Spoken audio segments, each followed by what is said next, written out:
These long dog days of summer, I mean, we just made it through a heat wave. Mama was parched through this heat wave. I was hitting up Dunkin' every single day, and I will continue to probably for the rest of my days, but especially this summer.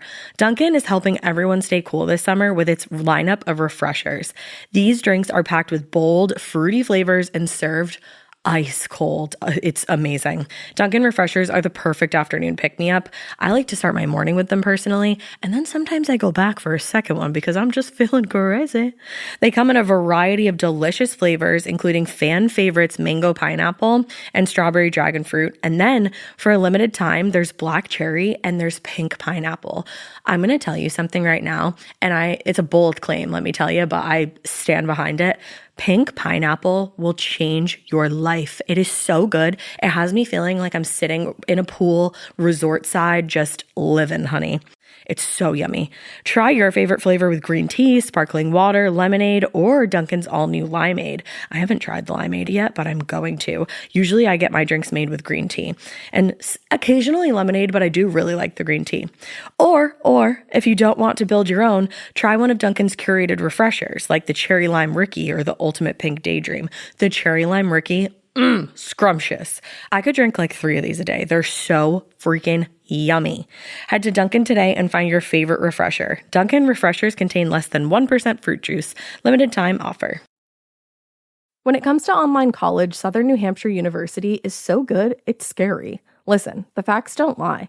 SNHU has degree programs that fit your goals, online classes that fit your life, and real support at every step. And if that wasn't enough, they've got some of the lowest online tuition rates in the U.S. This is an airtight case, you guys. Visit snhu.edu/morbid to get started. That's snhu.edu/morbid. Every good detective needs a partner to support them on important cases. Think of a State Farm agent like your sidekick, there to help you along the way in your search for coverage. State Farm can help you choose the coverage you need, whether it's for your home, car, boat, or even RV. With so many options, it's nice knowing you have help finding what fits for you so you can get back to solving all of life's bigger cases. Go to statefarm.com or use the award-winning app to connect with a local agent and get a quote. Like a good neighbor, State Farm is there. Hey, weirdos. I'm Alaina. And I'm Ash. And this is Morbid.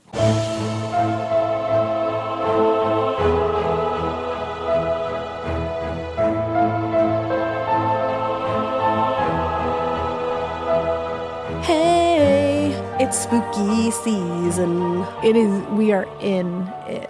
What is it, like when you listen to this, October something? Yeah, it's not that right now, but No. it's that right now. Whoa. That was super deep, Alaina. That was deep. Right now, it's like sometime in September, and that's still spooky season. Mm-hmm. So It's pre-October. It's pre-October. But now it's October if you're Halloween listening. Eve. Halloween. And we, you know what? It feels a little like Christmas because we got some delightful gifts from, we went to our P.O. box. The Poe box. And you guys always send the coolest shit. You really do. We have it decorating our pod lab all the time because you're awesome and you're so fucking talented that it makes me sick. And it's so nice of you. Sick. You make me sick. And it's so nice of you just to like send us cool trinkets that you make. And to like use your skills to give us a gift. That's the thing, because like really cool. You talk about the first thing we received because I think it's one of the coolest gifts I've ever gotten in my life. I'm just like in awe of this. So it's from, I want you to listen to this so you can go look it up on Etsy because go order these. Let's blow her shit up. It's Ginger's Papery. And it's, let's see, gingerspapery.etsy.com. And it's papery, Paperie. Gingers before that. So this lovely, lovely lady, I don't know if she wants us to say her actual name. Let's not say her actual name. So I'm not going to, just in case you don't want me to. Yeah. But she made us the most beautiful, customized journals, like scrapbooky kind of journals that are so pretty, very specific to us. Yes. We sat there this morning and went through every fucking page, every little piece of paper, every detail. They are the most beautiful things I have ever seen. She's so talented. And every like couple pages, there would be like an insert where you would like pull out even more paper. Yeah, and, like a little just pocket. And there was just cool like little articles, cool poems, cool like Little old Easter eggs. ads from like vintage ads. Yes, like Ash got like a bunch of vintage like hairstyling ads. Yeah. And I got a bunch of like old pharmacy ads and like apothecary stuff, and like there was like a old, like this ancient looking to like science textbook page that was in there. It was so cool. Yeah, she put a zodiac wheel in mine. She included stickers in the back. Honestly, just the coolest, most thoughtful gift. It was really sweet. It really made our day. And you can order off of her Etsy shop and like customize your journal with her. Like they even had our initials on the front. Yeah, it's amazing. I love it so cool. much. So thank you so much. Yeah, you're amazing. That was just so fucking cool. It really was. Yeah. And then we got this really cool piece of artwork, and I don't think it came with a card or like the card got lost somehow, but it's this framed piece, and it's like a cross stitch. No, it's not. I don't think it is a cross stitch. It's like beads. Oh, it is. They almost look like little rhinestones. Oh shit! And it's a drawing of me and Alaina standing back to back. Alaina's got black on and I have white and a black skirt, and we're standing in front of this circle, and it says "Keep it weird, morbid." And it's so cool. And if you sent it to us, you're the fucking tits. Yeah, it was really cool. Name yourself. Name yourself. Show yourself. Because this is cool. It's going up on my side of the wall, and I'm really excited. There's a literal perfect spot for it. That's the thing. I happen to have the perfect spot. So I said, can it go on my side of the wall? Oh, it is. It's like diamondy. Yeah. Because it just like, it's like glittered when you put it down. Sorry, all my papers are going to go rustling. rustling. That's really fucking cool. Yeah, it's really pretty. And I hello? I'm so tired. I'm sorry. Ma'am, this is Wendy's. Ma'am? I don't even know what I was going to say. Yeah. I just love it. Yeah, you just love it. I'm speechless.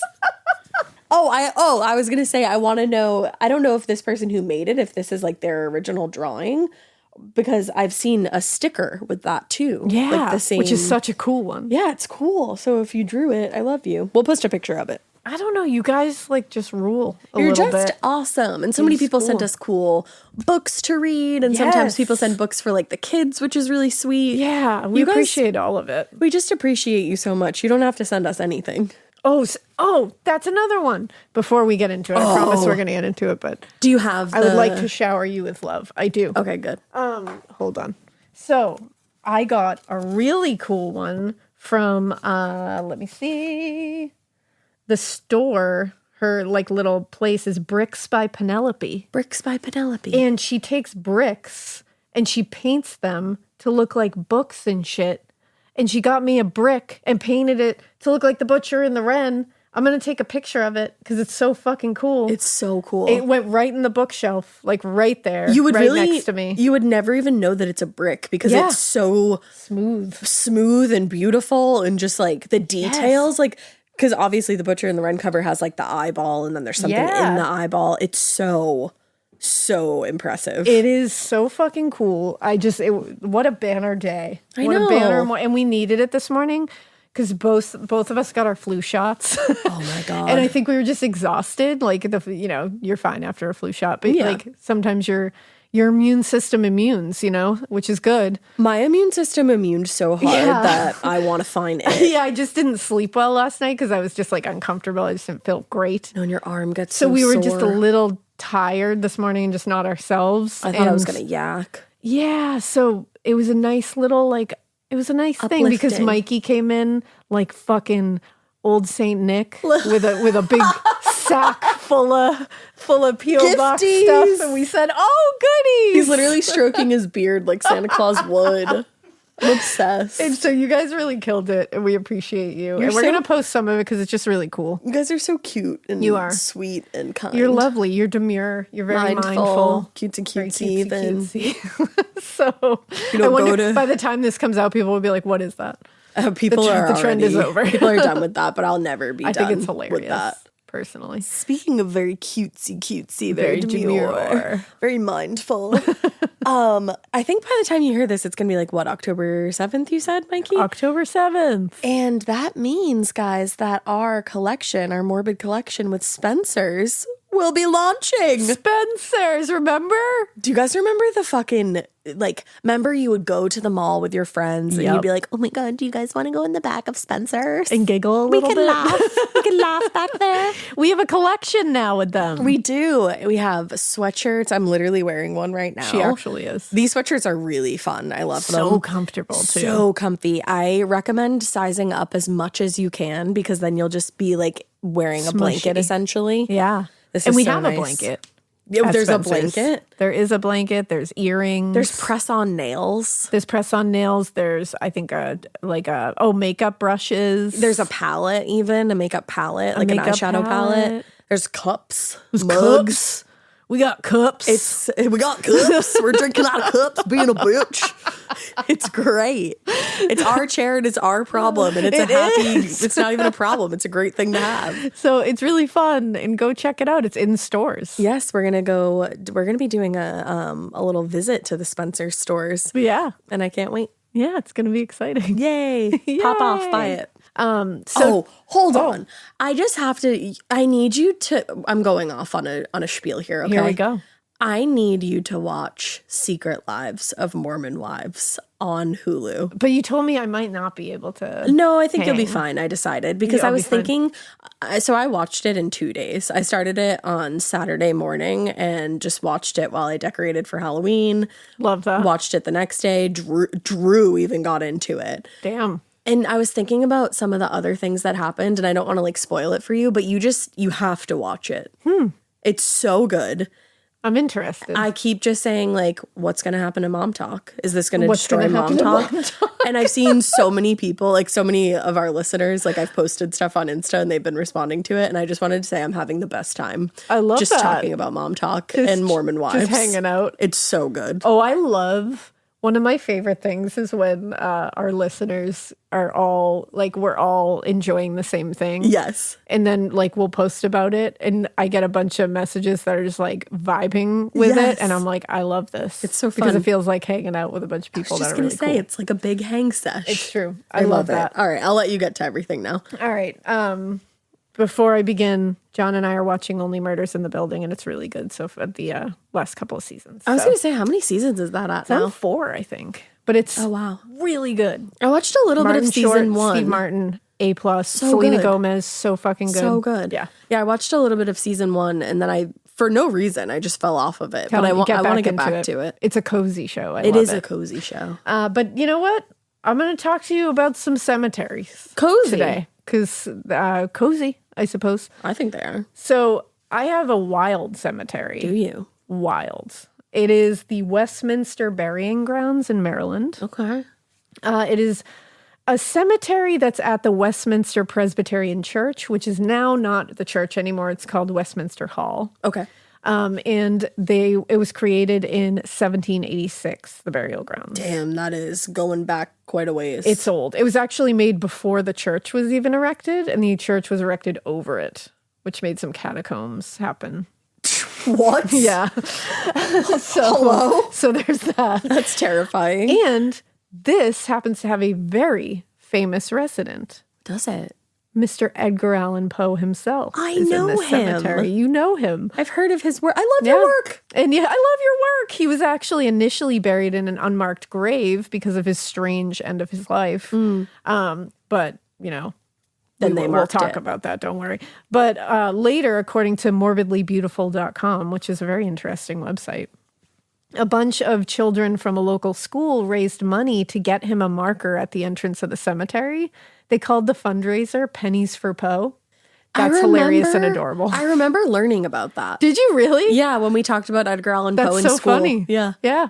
He was buried actually 3 different times in that cemetery. That's crazy. Yeah. I feel like you probably shouldn't disturb anybody's body that much. Yeah, I mean, he's so wily. Like, he was wily in life. He was wily in death. He still is. Yeah. The marker that was made at the entrance of the cemetery was made with, some of the raised funds. And it had this little, medallion thing on it with his image on it. And it's been stolen. And it was stolen and ended up being found in a flea market in Charleston, West Virginia. What the fuck? Yeah, because I guess it was one of them was like bronze or something, or copper, one of those. And then the newer one was marble. Oh, and they stole the marble one. Because that's expensive. But then it showed up at a flea market in West Virginia. Things. Don't steal things from graveyards. That's for fucking don't sure. Steal things from anywhere, but steal specifically not from graveyards. But like definitely don't steal from graveyards. That's bold and brazen. Yeah. So he's people that are also buried in that cemetery along like near Edgar Allan Poe are his wife, Virginia Clem Poe, and his mother-in-law, Maria Poe Clem. Well, you may be like, weird that they have the same last names but reversed, and you would be correct, but that's because his wife was his cousin. I always forget that. Troubled man and indeed. Then someone tells me that, and I you say, go, oh. Okay. First cousin? Yeah, I'm pretty sure. Okay. I think she was also young. I remember that Like part. he was like 26 or something. She was and like 14, 13 right? or 14. Yeah.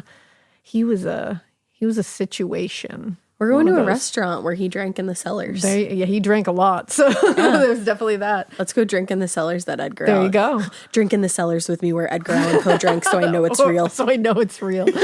Well, people will see Poe hanging out in this place. Often The cemetery? The cemetery. Okay. Often just standing over his own grave. He would. He really would. And he's always seen like wearing a long black coat. He's wearing a black fedora, like a big one. And he's always got a scarf covering part of his face, almost like he's trying to hide. That's spooky. Which is really creepy. People believe he may be feeling some, regret for how his life panned out because, like, sure, he's pretty famous now, but, like, at what cost? And he really wasn't when he was alive, He really wasn't right? as much, yeah. So his death was gnarly, and I'm sure he is even puzzled by it still. So let's go on a little side tangent here, and let's talk about Poe's mysterious death really quick. Let's.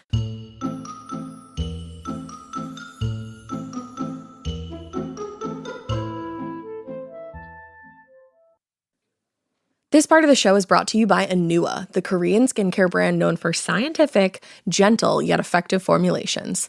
The latest from Anua is the Retinol Collagen Gua Sha Cream, a firming cream with a gua sha-shaped tip built right in. Have you guys heard of gua sha? It's that viral massage tool that moves fluid and tension out of your face. Less puffiness, a snatched jawline, honey, more definition in your face. Retinol firms and reduces fine lines, and collagen keeps your skin plump and structured. This cream has both of those things, arguably the most optimal combo for that snatched, lifted look all in one step. I am obsessed with the Gua Sha cream. First of all, it feels so cool to the touch when you put that on your face. It's just like, this is lovely. It's like a little spa treatment that you can give yourself. I like to do mine at night after I get out of the shower. I rub the cream on my face with the little gua sha. I'm sculpting that jawline, honey. I got it on the cheekbones. And actually, I had a facial the other day, and the lady doing my facial, the professional, she said, "Do you use a gua sha at home?" And I said, "I do." And I said, "How did you know that?" And she said, "I didn't have those little like bumps in my chin or like different areas like that." So she could tell that I was using the gua sha. And I said, "Oh my God." I just feel like I wake up less puffy in the morning when I do it the night before. But you can do it whenever you want to. I, 10 out of 10, recommend this product.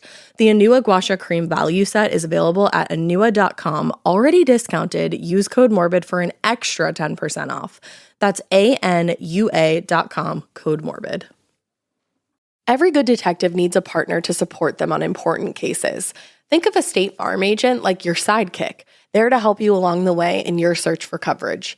State Farm can help you choose the coverage you need, whether it's for your home, car, boat, or even RV. With so many options, it's nice knowing you have help finding what fits for you so you can get back to solving all of life's bigger cases. Go to statefarm.com or use the award-winning app to connect with a local agent and get a quote. Like a good neighbor, State Farm is there.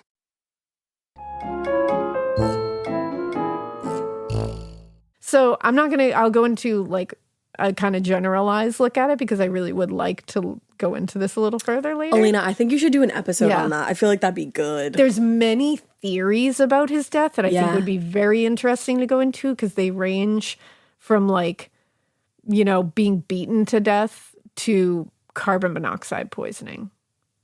So I feel like there would be like evidence of the beating. Yeah. Versus if he died of carbon pretty monoxide poisoning. Though. I think you should do that for maybe like Halloween. Ooh, there you go. Like that might be a fun one because it's very interesting. I don't know if an episode comes out on Halloween, but like, I'll give you a little generalized look at it. So September 27th, 1849, 40-year-old Poe left for Philadelphia on business. He was set to help edit a collection of poems.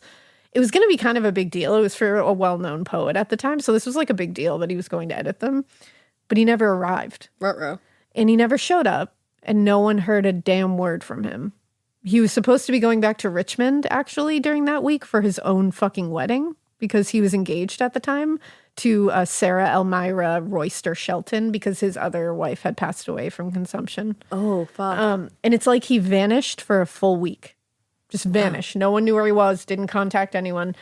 And then he was found on October 3rd, a week later, 1849, on Election Day. And he was found, a man named Joseph W. Walker was on his way to Gunners Hall, which was a polling station and like a local public house. And outside in the alley, he came across a man dressed like shit, smelling like shit, looking like shit, and lying on the ground, basically falling in and out of consciousness and unable to move. Yikes. So he was like, wow, that's crazy. And then he looked at him and he was like, that's Edgar Allan Poe. Fuck. So he was like, can I call someone for you, sir? Like, you okay? You good? And by call, I mean write a letter because it's 1849. And Poe was like, yeah, you can write a guy named Joseph Snodgrass. Snodgrass. Who was apparently a friend, an editor, in possession of a really cool name. And also he side hustled as kind of like a doctor-ish medical person. Side hustled as a doctor-ish medical kind of person. Imagine bringing your new mans around your family and they're like, oh, what do you do? And he's like, I'm a doctor-ish medical kind of person. I side hustle for my as side that. hustle. Yeah, you know. It was the 1800s, so that was pretty normal. It's giving Dr. Death. So he did. He wrote him. According to the Smithsonian.com, he wrote it on October 3rd, 1849. Dear Sir, there is a gentleman, rather the worse for wear, at Ryan's 4th Ward polls, who goes under the cognomen of Edgar A. Poe, and who appears in great distress, and he says he is acquainted with you. He is in need of immediate assistance. Yours in haste, Joseph W. Walker. He is in need of immediate assistance, so let me postmark this, send it to you, hope it gets to you soon enough. But he did write yours in haste. Post haste. I'm Russian. He showed up. And he was brought to, get some medical attention. And he spent 4 days in and out of, basically in and out of dying, essentially. Yeah. He was in and out of consciousness, and he died on October 7th. During that time, he was hallucinating. He was going into fits. Bitch. What? This episode comes out on October 7th. Whoa! It happens again. I didn't even... Wow. That's weird, because Mikie literally just told us that. Yeah, we wouldn't have known that. What the fuck? Damn. Why does that always happen? That's so weird. Damn. I meant for that to happen, totally. I got full chills about that. Well, during this whole time, he was hallucinating, he was going into fits, and he was screaming the name Reynolds over and over. Reynolds. To this day, no one's been able to determine who the fuck Reynolds is. And it's also documented that he was discovered in dirty old clothing that wasn't his. They were not his clothes. No one knows who these clothes belong to, why he looked like such shit, why he was hallucinating, and why he was screaming the name Reynolds, and then he just died. That's weird. I mean, sometimes when you're like about to die, you hallucinate and talk to people that aren't there. But he was like really going through it. Yeah. I mean, he was so bad that he couldn't recollect what had happened to him. Yeah, that's strange. So do you think there's like a possibility that he just like went on a bender? Well, that's the thing. So he was also supposed to be in his sober era. Yes. So this is doubly, he was trying. And, again, there's so many theories that go into this. Like, there's something called cooping back then where these people on election day would, like, kidnap someone, like, beat them and kidnap them and dress them in disguise and make them go vote for who they wanted them to. Yeah. And then release them again. And sometimes they would like keep them in a room and like ply them with alcohol and shit and like make them do it. Oh, that'd be really sad if that happened. There is a theory that like cooping was responsible for this. And that maybe like that's what it was, which would be wild. And just really fucking sad. Yeah. It's like, it's fascinating and really tragic and sad. But like, we'll go into it at a later date, I think, for sure. But just know the man had a strange, troubled, weird death. Yeah. Troubled life. Yeah. So seeing him like contemplating his choices over his own grave after he's died seems pretty fucking Poe-y to me. I feel like that would make for the beginning of an awesome movie. Right? Just Poe standing over his own grave. And then you just like delve into his life and choices. That'd be sick. Somebody made that yet? Well, and he also shows up at the altar inside of like what was the church, Westminster Hall now a lot. Like he'll just be walking around in there. That's cool. And every year since this is just interesting to me, every year since the 1940s, a mysterious figure visits Poe's grave on his birthday. Oh, I knew this. Which I think is January 19th, I'm pretty sure. I can look it up really quick. And he leaves 3 red roses and a half-empty bottle of cognac, which is supposed to be Poe's favorite poison of choice. Whoa. And then he toasts to him and then just leaves every year. And apparently one year, and these people leave notes sometimes. Mm-hmm. One year there was a note that said, "Edgar, I haven't forgotten you." And according to America's Haunted Road Trips, the original person who did this, like started this whole thing, died in 1998. There's proof of that. Oh, shit. But they haven't revealed who it is. It's never been revealed. And then someone else took it up after them. Obsessed. After that person died, someone else has taken it upon themselves to do that. That's the kind of lore that I want going on at my gravesite. Right? Like, be nice at my gravesite. Yeah. And just be dark and leave me weird poison and roses. One thing I would think he'd be pretty psyched about is after he died, 1, he became insanely famous. Yeah. But 2, all his shit is so synonymous with like gothic culture and like, spooky ravens and shit like that. He's like the OG, that's what you want. OG goth king. Yeah, it's true. Like he was fucked up. Yeah. Which I think kind of, like he was fucked like up. Emo but goth. obviously his like works are so gothic and wild and like, the deep, deep lore of Mr. Poe. Deep lore. But that's Edgar Allan Poe hanging around. That's fucking cool. There's also something that's called the Screaming Skull of Cambridge there. Tell me all about that. Which was what initially actually brought me to this cemetery. It would bring me to that cemetery. I said, a screaming skull? What? You said, hey, what's that about? And I was like, I bet it's not an actual screaming skull. No, it is. Fucking awesome. Yeah, because I was like, oh, you're going to tease me with this and then it's going to be something stupid. Nope. Screaming skull. Apparently, a local minister was murdered nearby. What? And after he was buried, his skull kept screaming relentlessly all hours of night. And people said the shrieking would drive people mad because it would not stop. So they dug him up. And this is like in the 1800s. They dug him up. They gagged the skull, encased it in concrete, and then decapitated him and placed the concrete screaming skull next to his grave. I sort of feel like there was a better way to go about that. Probably. But it kept I just screaming. Sort of feel that way. It kept screaming. Good. Yeah, I would too. I'd be like, scream guess louder. What? Exactly. You fucked up. I'm going to get louder. I'm getting louder. And sometimes they can still hear screaming coming from there. Screaming skull. You know that gif where it's like, I ain't get no sleep because of y'all. Y'all ain't get no sleep because of me. That's all that's the skull. That's the minister. That's the minister's skull. Gagged and all. Just gagged and all. That's it. So it really was that. There's also a few more stories like Lucia Watson Taylor. She was a 16-year-old girl who passed away. That's a really pretty name. I know, right? In 1816.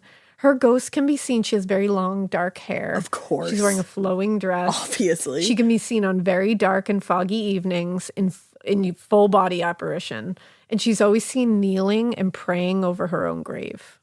Oh. And that's a real person in this cemetery. Like you can find her grave. And it says, her epitaph says, blessed with peculiar sweetness of temper, a mind pure and exalted, a heart pious and faithful, she died beloved and lamented. Early, bright, transient, chaste as morning dew, she sparkled, was exalted, and went to heaven. That is so beautiful. And I was like, wow. People really loved her. I was going to say, what a loved, like, young woman. Like, yeah, that's a beautiful engraving. And also it would have been hella expensive. Very expensive. But it's just like, damn. Like, that's a beautiful epitaph. Like, it is. Beautiful. That really is. They also just knew how to say shit way better back then. They really did. But I was like, she sounds like a seriously cool chick. But then you wonder, I'm like, why is she praying over her grave? I know. I hope I hope she did make it to where she wanted to go. I know. I'm like, I hope wherever it is, you're happy. Yeah. You know, maybe you're just, I'm hoping it's like a residual thing. Yeah. It's not just actually. But there's another kind of creepier story that is from the catacombs. Because there's catacombs here because the church was built right over the cemetery. That is too much. And in the catacombs, there's a story of a woman named Leona Wellesley.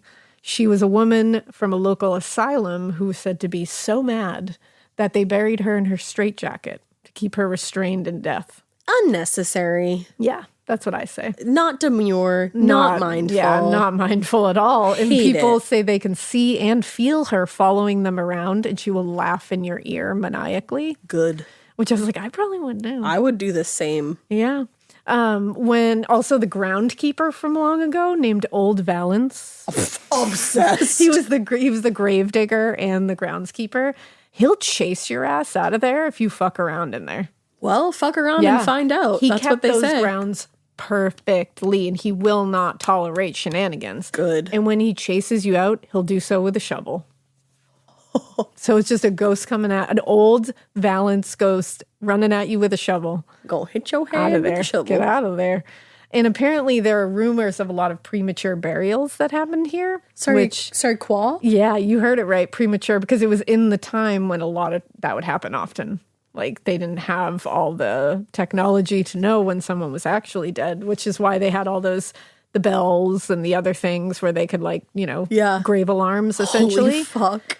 This happened a lot. So that's a perfect recipe for a ghost, if you ask me. Absolutely it is. And the catacombs are especially haunted down there because of this. Yeah. Because they are some of the oldest graves. There was also a lot of grave robbings down there, especially in the catacombs. Worst kind of individual. Yes, truly. Worst kind. Full-on body snatchings as well. Because this was in the time, there's a medical college nearby. And this was and it's an old medical college. It was in the times when students or people hired by medical colleges would come snatch cadavers to use in the cadaver labs. Yup. So that's not great for the people who were buried there. No. And also bodies were just moved into different areas, or gravestones were moved and just left like bodies in different places because of like code violations and shit when they were like redoing this whole place. Oh, wow. So they have actually there's rumors that they found bodies like under walkways and shit. Oh, man. Yeah, with like That's no sad. graves. That's really sad. Yeah. So it's gnarly, in these streets sometimes. It do be. But when the church, and this is just what I'll leave you on for this one, when the church ceased being an actual church around 1977, in the late 1970s, early 80s, local school children would use the graveyard as a playground because 80s. You probably shouldn't do that. There were reports of people witnessing kids throwing around human skulls and shit. I don't have a lot to say about that. Yeah. And at the same time, so much to say about that. Yep. That's a fucked up kid. That's a lot. If I was a child and somebody threw a skull at me, I'd leave. I'd leave. I'd leave wherever I was call at. an adult. I'd say, Mom, can you pick me up? I'm scared. Yeah, that would not be something I would engage in when I was little, and I would hope my children would have something to say about that as well. Yeah, they're better than that. If I threw a human skull at one of my kids, they would not just catch it and go about their days. Like they'd be like, "Why'd you do that?" If you threw a human skull that? at one of your kids, we'd have to have a serious talk with you. It's true. I'd say, John, John, it's gone I'm too on my far. way. It's gone too far. John, I'm on my way. We gotta talk to this If another crazy. kid threw a human skull at one of my kids, they'd be like, "This doesn't feel right." Yeah, no. I am confident in that. And also it'd be on site. It's true. Just kidding. It's true. But yeah, so that's Westminster Hall and Burial Ground in Baltimore, Maryland. Wow. Yeah.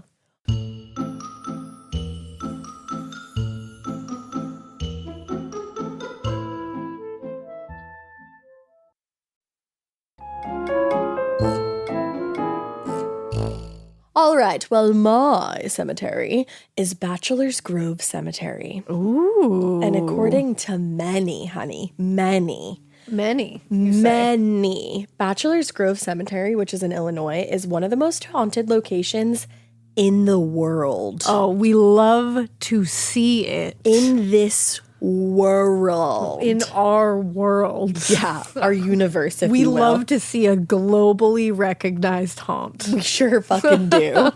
Now, this cemetery happens to be the oldest one in all of Cook County.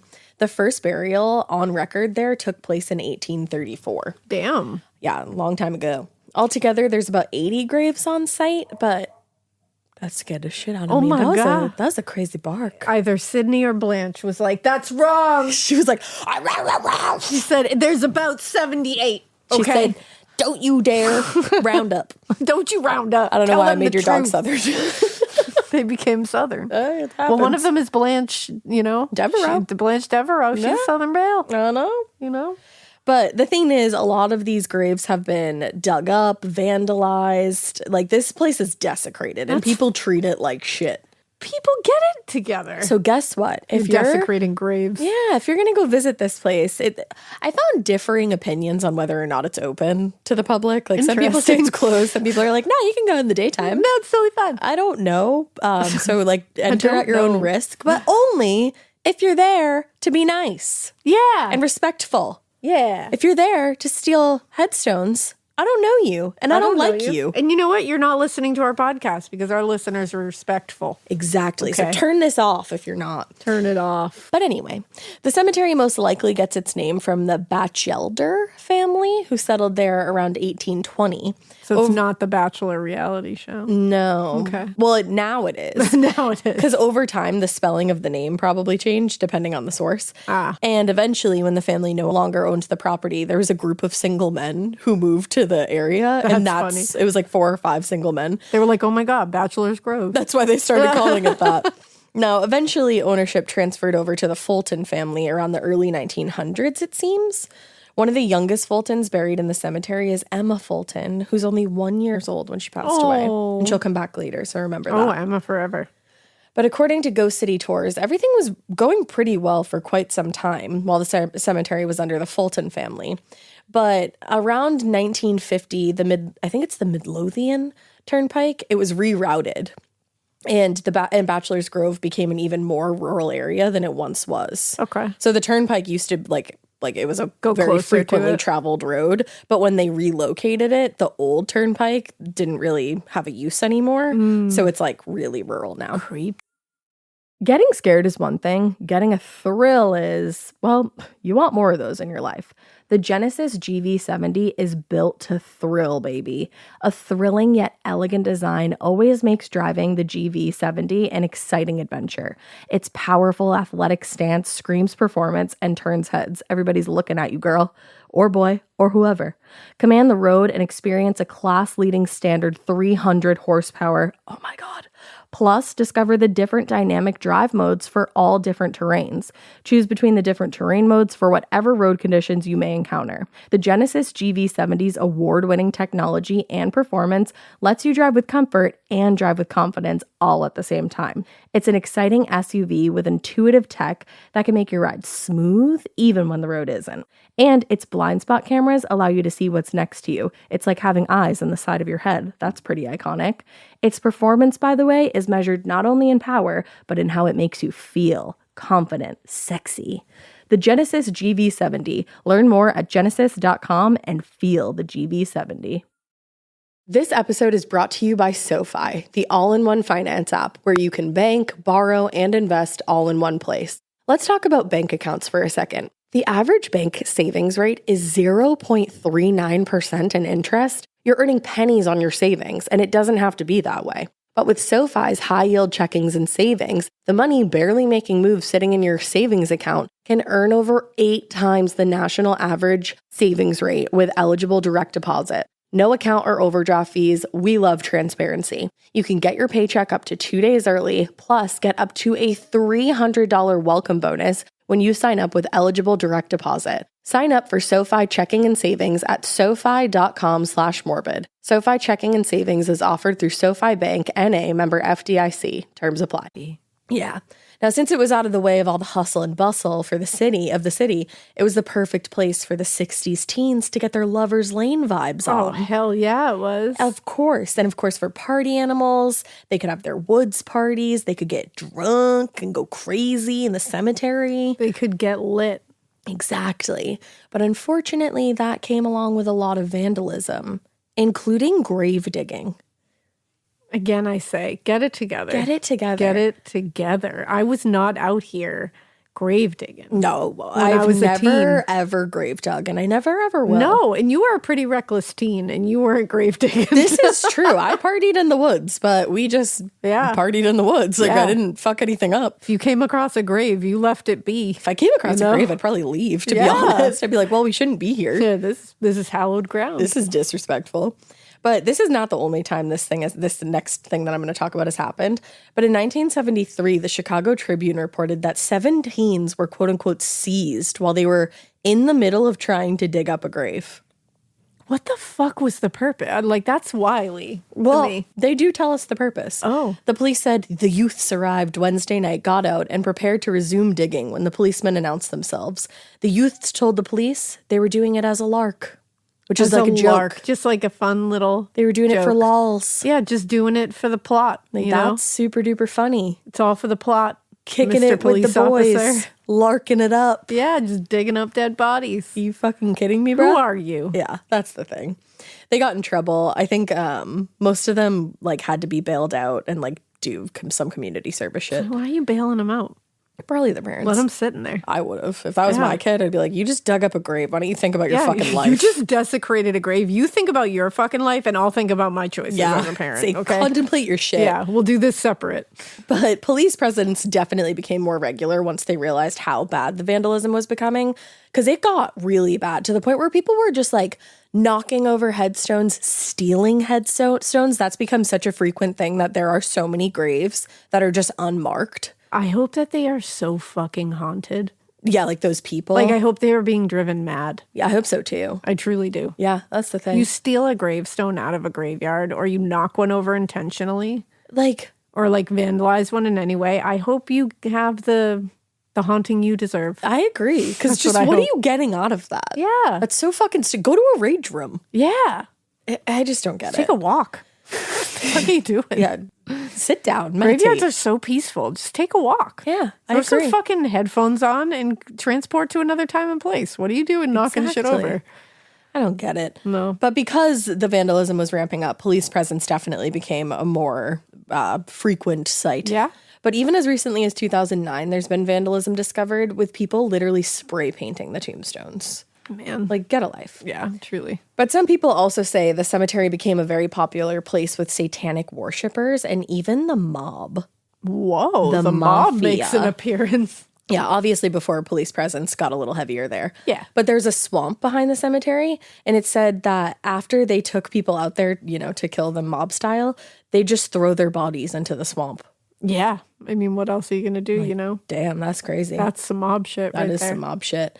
And then as far as the satanic worshiping goes, police say that they found chicken heads littering the ground and, trigger warning, dead dogs on the property. That's fucked up. which, lends itself to satanic worshiping rumors. Lends itself to asshole behavior, I agree. is what it does. I agree. Yeah. One of the paranormal researchers that they had on the Ghost Adventures episode, because The Ghost Adventures. there was a Ghost Adventures episode, John Stevenson, he was one of the paranormal researchers, and he said he remembers being at the cemetery when he was younger, and he said he actually saw what he assumed was some kind of satanic ritual going on because people were dressed in these black robes, like standing around a fire and chanting things at the same time. Damn. That's pretty scary. It's pretty satanic. Could be.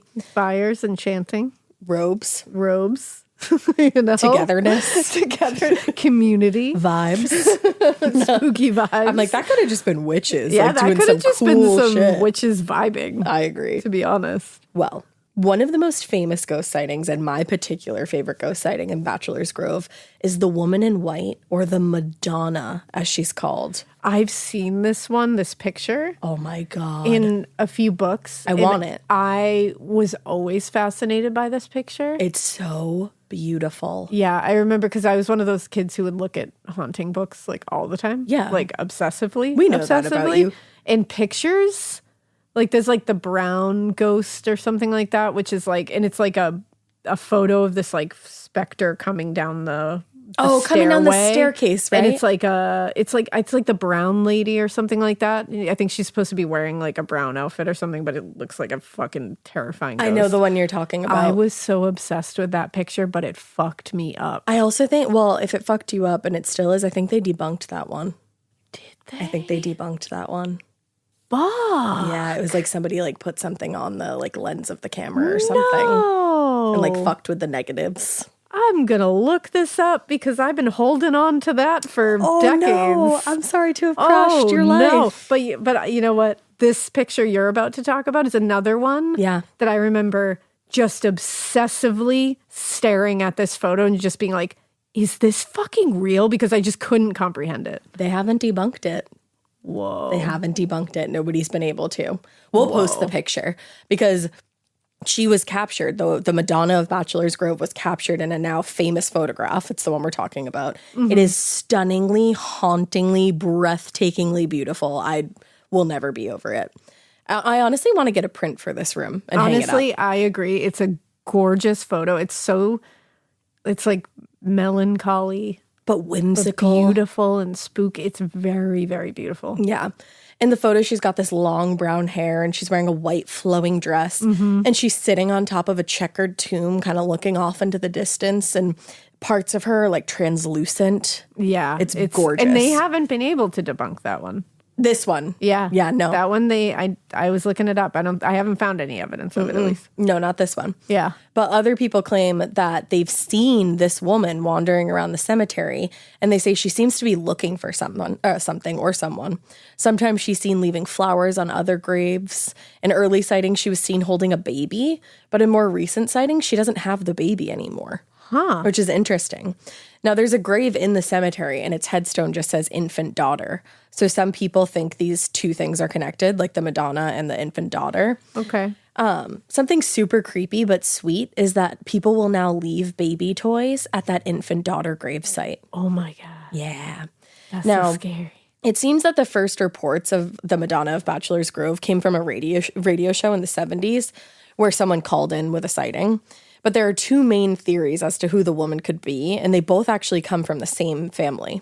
So there's Catherine, I think it's Vogt Fulton, and then Luella Fulton Rogers, and they were sisters-in-law back in the 1930s. Okay. According to grunge.com, the infant daughter marker could be the grave of Marcia May, who was Catherine's daughter.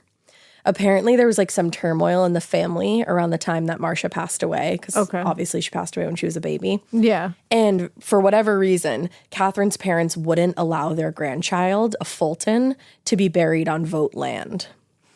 So when Catherine passed away, she wasn't buried in the Fulton plot, but somewhere far away. And some believe that her spirit roams all the way back to Bachelor's Grove, where Marcia ended up being buried, to like check in on her daughter. Oh, okay.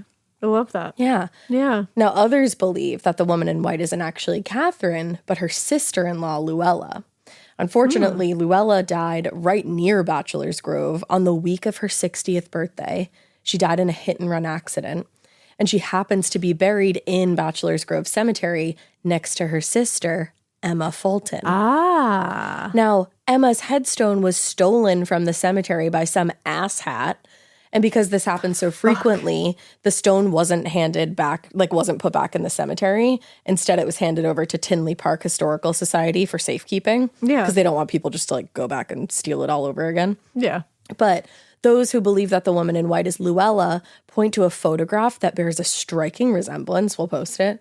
And they say that she's most likely wandering around looking for her sister's headstone. Oh my goodness. Yeah. That like breaks my heart. I know. I'm not sure which one I believe. Like I feel like either could fit. It makes sense. Both of them. Yeah. And either way, it's really fucking sad. Because she seems just lost and like very unsettled. And they care for the baby like a lot. And it's interesting that whoever the woman in white was carrying a baby for some time, but now isn't. Huh, that is really interesting. Yeah. Now, another paranormal happening that's been reported on for decades at this point, with many people saying the same thing, is the disappearing farmhouse.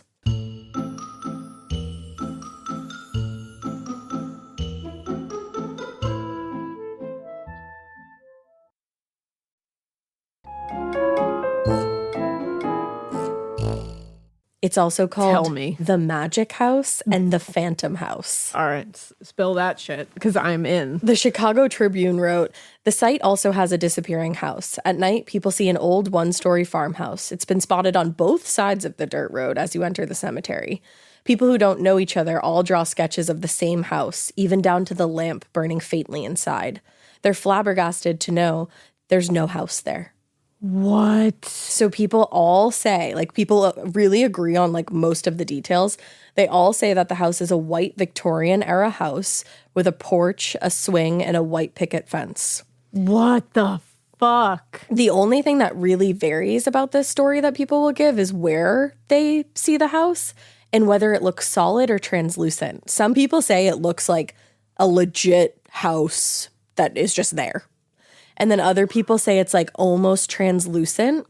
And then in every story, the house either shrinks the closer you get to it, or it just completely disappears. Oh my God. I want to see this. There's also no evidence that a house ever existed on the property. No. So like, no. Hello? That's bonkers. That like one is crazy. Spectral house. And the other thing is that like people will go and they'll experience that. Like they'll see the house, it'll disappear, or it'll shrink. And then they'll go back with somebody else and be like, I have to show you this. And like they hope it happens again. Most people have never seen it twice. Oh, I love it. Isn't that interesting? I want to see it so bad. Once in a lifetime shit. Now, another paranormal sighting is the blue light phenomenon, and this is the most reported one from Bachelor's Grove Cemetery. Oh, okay. According to research done by Peter, I think it's Crapia, he's the founder of Bachelor's Grove Cemetery and Settlement Research Center, and he's done a ton of writing about the different haunts here, so definitely check them out. But he said the first report of this seems to come from Jack Hermansky back in 1970. Jack was out in the cemetery and he said he saw this blue light. And he said as he watched it, the light, quote, grew as large as a basketball, blinked in 10 to 20 second intervals, and rapidly changed positions.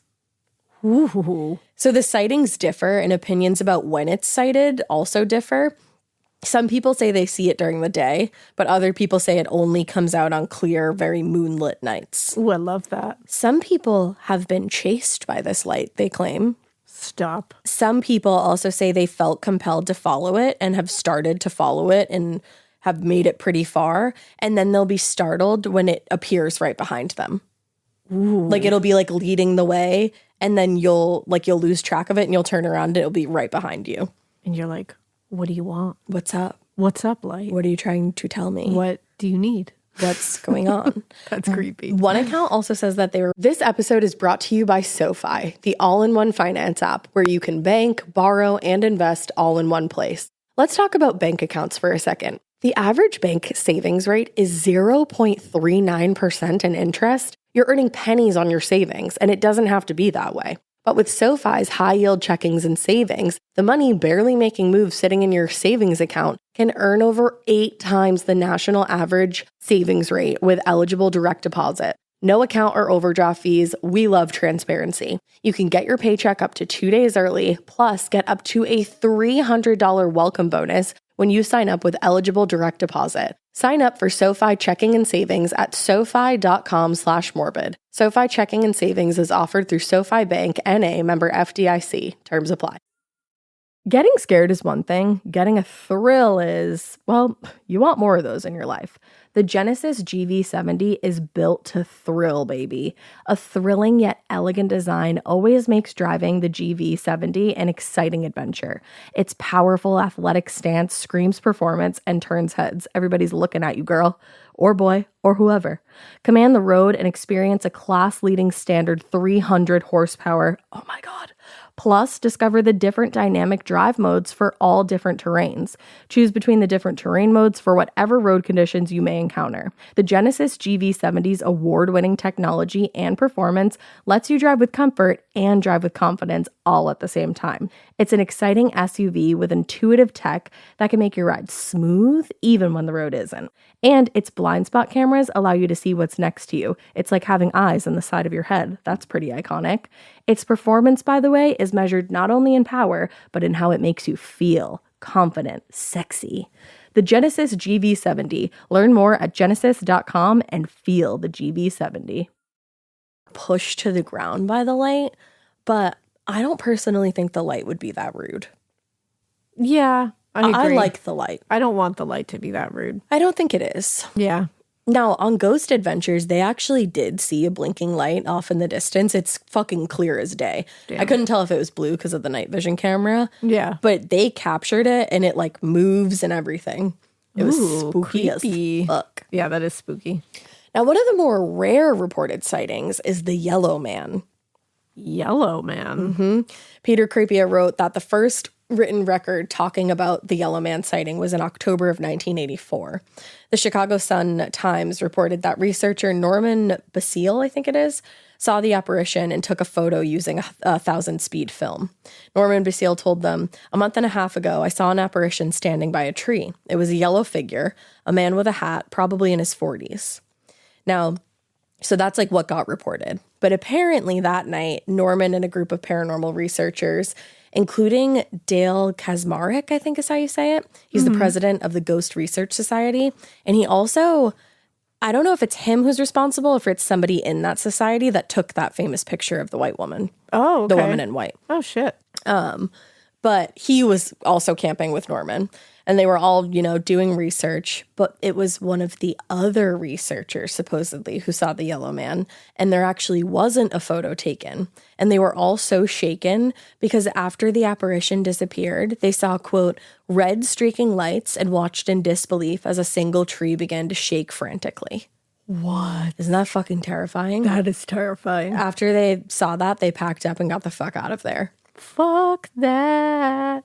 I agree. But another woman saw the Yellow Man apparition while she was investigating the area. She was actually getting bored because she wasn't experiencing anything. Like, she went here with these hopes of, seeing the house, catching the lady in white. Nothing was happening. Yeah. And she was thinking, like, I'm going to pack up and head out of here soon. Like, nothing has happened. And that's when she saw the apparition. Oh, shit. Yeah. So the apparition was like, all right. You want to leave? You're going to leave. Let me I'm show right you here. something. Now, the crazy thing about this experience is that she was there with 2 other people, and she's the only one who saw it. That's weird. But she literally saw it and just started running. She left. She was so scared. She was like, fuck this. Nope. Another woman who was investigating the cemetery, Nina Jankowski, was distracted and standing by one of the graves in the lot when she saw something out of the corner of her eye. And at the time, she started to feel really dizzy and lightheaded, she said. Mm-hmm. But obviously, she didn't want to miss the opportunity to photograph whatever this was. So she whipped around to take the photo. And she realized that her camera was on a completely different setting than the one she'd put it on. Ooh. She said, once I started feeling dizzy, it was almost as though I was somehow surrounded and being guided to take this photo. When I grabbed my digital camera, I noticed that it was turning on and off by itself. And it was on a different setting than the one I had chosen earlier. That's weird. Yeah. Now, other haunts include people seeing phantom old-timey cars, like still driving on the road. Other versions of the blue light. There's also people that see like red lights too. Okay. Some people have seen a phantom black dog, either sitting at the entrance or running along the paths of the woods. I love a black dog. I do too. And guess what? One of our listeners has been to this cemetery. Of course. And wrote us a captivating tale about multiple experiences that they've had. Of course. So this is Lady's tale. Hell yeah. Lady says, "Hey y'all, Lady here. I love you and your podcast so much, and I binged nearly everything in about 3 weeks. I haven't heard Bachelor's Grove brought up before, until now, Lady. Until now. And just wanted to share a few of my experiences from back in the day when I wasn't as much of a little bitch about spooky things. All of these stories took place in the years of 2005 to 2007 while I was a teenager. So they're probably less dramatic than what really happened, but they are things I will also never forget. I also apologize that my broke ass is writing this on my phone since I don't have a working computer. All names have been changed." So they wrote, Bachelor's Grove is a haunted cemetery in Illinois. It's pretty infamous for many reasons, including producing one of the clearest pictures ever produced of a spirit. There are many fascinating tales about this place, and I have a few of my very own, which probably aren't going to be exactly what you're expecting. I have 3 scary-ass experiences and an ending palate cleanser that's relatively funny. To set this up in order, to get to the cemetery, you have to park at a forest preserve across the street and walk a trail that's about a half a mile long. The entrance to this trail has a chain across with a sign saying no trespassing. So I'm assuming it's closed. I was just going to say, maybe that gives us a little tip. Which naturally no one gave a shit about. But the Forest Preserve parking lot would close at sundown. So there was also a long back trail where you would need to park in a neighborhood and walk a few blocks to the forest edge where that trail began. And eventually it meets up with the main trail leading into the cemetery. Everything about this place is straight up creepy. Because of all the stories surrounding the cemetery, it naturally brought out flocks of teenagers that like to go there at night, and it was also a place to party. Thankfully, we never partied out there, and a few times we went during the day and would clean up garbage left over from other people. Oh, that's nice. It is. From the first time I went there, I had a respect for the area. The graves were over 100 years old, and this was a sacred place that others abused, which I do regret taking entertainment from it. However, I'm glad I had these experiences because they've stuck with me all these years. So to get to the juice, my first experience came at about 9 p.m. on a summer night. When I was 16, my best friend Maggie and I decided to go to the back trail since all our plans fell through. We walked a few blocks and came to the street that leads to the back trail. We were joking around, being kind of loud and annoying. We get about a block away and my friend grabs my arm and just stops me. Maggie says, "What the fuck?" and points toward the entrance of the trail. There's a massive buck standing in the entrance. Now, deer are very common in Illinois, so this isn't unheard of. However, this deer did not move, and it wouldn't take its eyes off our faces. We stared at it for a minute, and I said, "Fuck no, let's go." Maggie said to wait a minute since it'll just move. I decided I did not want to be gored by a deer that night, so refused and said, "Nope, I have the keys, let's bounce." I like that aforethought. Yeah, that's smart. Yeah. As we went back and forth, a car drove past this deer, and it didn't move. It kept staring at us, and that image still haunts me. We started walking quickly to the car and turned back a few times, and the deer never moved. What the fuck? After walking a few blocks, we lost sight of the entrance, thankfully. But once we turned back, there was a dog sitting in the middle of the street just looking at us. If it was the deer, I would have literally combusted in the middle of the street. You're not supposed to run from a potential predator, but we just booked it the remaining few blocks to my car. Fuck? Isn't that weird? That's creepy. It's like, I feel like there's like spirits like in the animals looking out for this place. Now, second spooky. At this time, my mom and stepdad had an amazing dog named George, R.I.P., and he was a huge Rottweiler and German Shepherd mix. He was the best dog I've ever met. He was extremely friendly and well-trained. The only time he would ever get aggressive is if you were playing that way or if he came across other dogs, and even then, it was out of excitement. I never saw him act aggressively towards other people for no reason. One day, another friend, Amanda, and I decided to go to Bachelor's Grove and take Rocky with us. I think the dog's name was Rocky, but it got messed up at the first part. Oh, okay. Since it was during the day, we parked across the street and went to the cemetery, walked around a bit, and left after about an hour of just hanging out. During this time, we passed multiple people, and a few of them even came up to Rocky and petted him and did small talk. In hindsight, it's kind of weird of people to do hiking banter when trespassing in a cemetery. But anyway, Rocky was so happy since he loves the attention in the forest. Walking the short trail back to the car, a large man wearing a black leather trench coat was walking the other direction toward the forest. Not really weird, and we initially were not scared because there were people in the cemetery, so we weren't necessarily alone. When we were about 30 feet away, Rocky just stops. I immediately got freaked out because he usually tries to approach people, and I usually have to hold him back. But Rocky then stood in front of me and started growling toward this guy. Ooh. I had to kneel down and wrap my arms around his chest to keep him from attacking that guy. The dude didn't even look at us. He walked straight past us and nearly ran into the dog since he didn't even move over. He never looked back, and after he turned toward the entrance of the cemetery, Rocky calmed down enough for me to keep him walking to the car. So that was weird. Final spooky and the last time I have ever been to the cemetery. Amanda and I had a sleepover, and being the degenerate teenagers we were, we stayed up all night and thought it would be really cool to go to the Bachelor's Grove at dawn, since we'd never done that before. Dawn. So it's summer still, and we get there at about 5:30 a.m., and the sun is rising. It was a little foggy near the ground, but clear outside.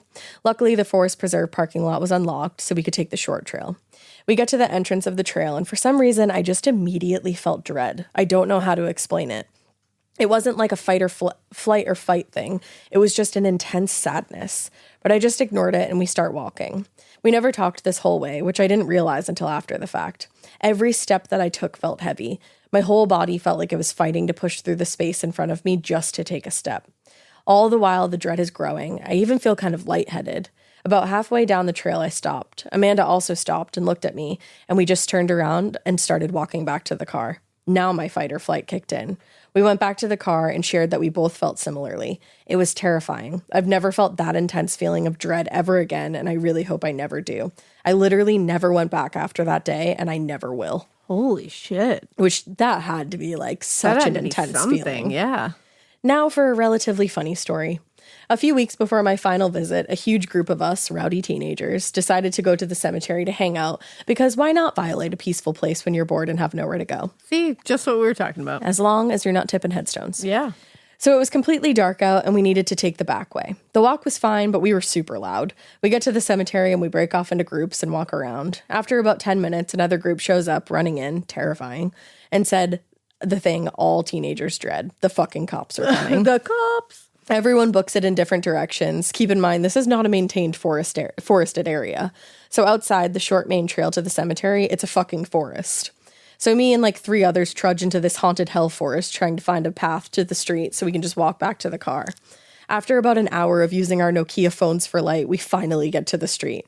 So I am a 5'3", petite, white-ass girl, and let me tell you what people saw walking out of this haunted hell forest. I was wearing black shorts and a dirty white tank top, and I was torn all up from the thorns and branches. I had small cuts all over my body, including my face, that were just dripping blood at this point. Anyone driving past at that moment saw a child walk out of this haunted forest covered in blood all over my body, and no one stopped. Anyway, you guys are great, and I hope you come to Dallas or Chicago one day. Stay weird. Thanks, lady. Holy shit. Interesting cemetery. That cemetery sounds gnarly. I want to go to there. I want to go to there. I want to go to there, and I want to see the Madonna, and I want to really see want to the see the disappearing Madonna. house. Yes. I think we should go. Chicago's not even that far. Let's go. I have family in Chicago. You Hi, do? Tom and Greg. There you go. Hi, Tom and Greg. We love you. We do. They love you so much. I love them. Love. There's so much love here. So Well, I think we need to go. I think we're gonna need go. to see these freaking cemeteries. Let's go see some cemeteries. Because I'm down. I go. want to see the Westminster burying grounds, but that's just in Maryland. That's not even that far. Road trip. Cemetery. Bitch. Cemetery road trip. Let's do it. Oh my God. Someday. Someday. Wow. Someday it's just going to be bopping around to cemeteries. Well, until then, we hope you keep listening. And we hope you Keep it weird. But not so weird that you don't go visit these cemeteries respectfully because they just sound so cool, don't they? respectfully. RESPECT, fully. Find out what it means to cemeteries. Oh my God. That was great. Oh my God. Oh my God.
Talk about regrets.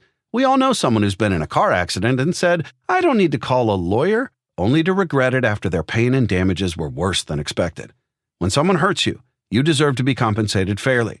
Morgan & Morgan is America's largest injury law firm, fighting for the people for over 35 years. Injured? Visit forthepeople.com/podcast. That's forthepeople.com/podcast. Their fee is free unless they win. Traditional home security only alerts you after a break-in, and that's too late. Simply Safe is changing that. Stop. This is Simply Safe. Police are on the way.